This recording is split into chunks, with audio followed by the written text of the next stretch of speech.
Thank you, Madam Speaker. It's an honor to rise in this House to speak and to represent the people of Fredericton. Today we debate Bill C-6, and a bill to amend the citizenship oath. I wish to provide context for my words today with some of my background.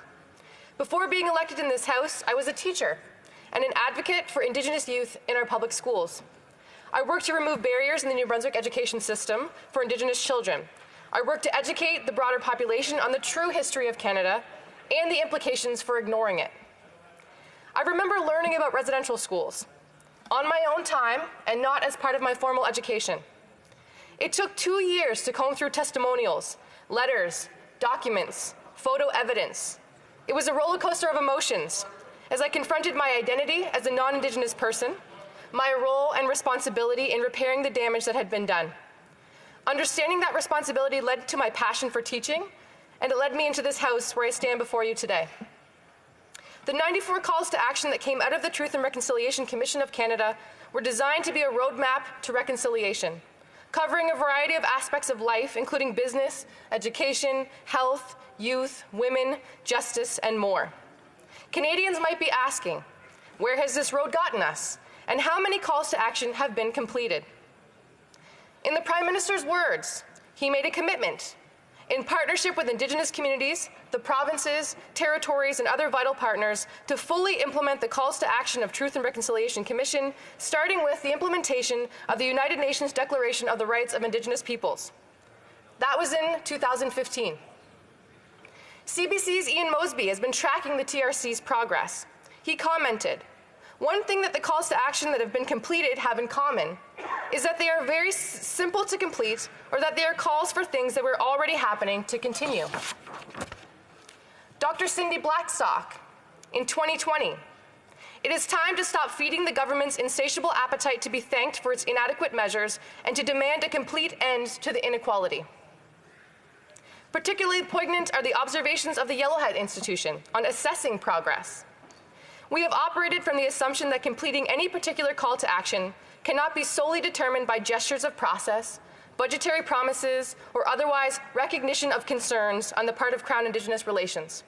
Rather, we have judged their status based on whether or not specific actions have been taken that are capable of producing the kinds of clear, meaningful, structural changes necessary to improve the lives of Indigenous peoples throughout Canada." Let's review the scorecard.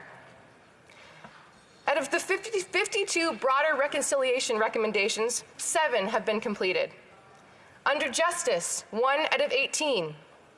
Language and culture, 1 out of 5. Health, 0. Education, 0. Child welfare, 0. 5 of these were completed in the first year, and just 4 since 2016. At the current rate, it will take approximately 38 more years before all of the calls to action are implemented. Reconciliation in the year 2057, just in time for zero emissions. In the 2019 mandate letters, the Prime Minister reiterated, "No relationship is more important to Canada than the relationship with Indigenous peoples." I think it's time to call in the marriage counselor.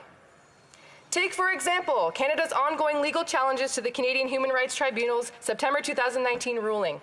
The federal government was willfully and recklessly discriminating against First Nation children in ways that contributed to child deaths and a multitude of unnecessary family separations.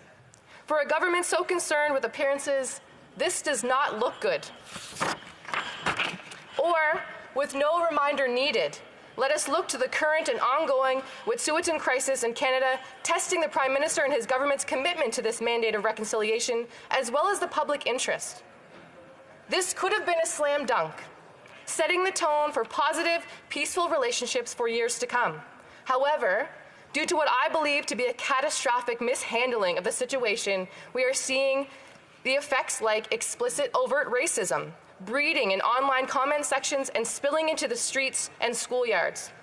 This is the true barrier to the calls to action, to reconciliation, and to the hope of a better tomorrow for Indigenous peoples in Canada.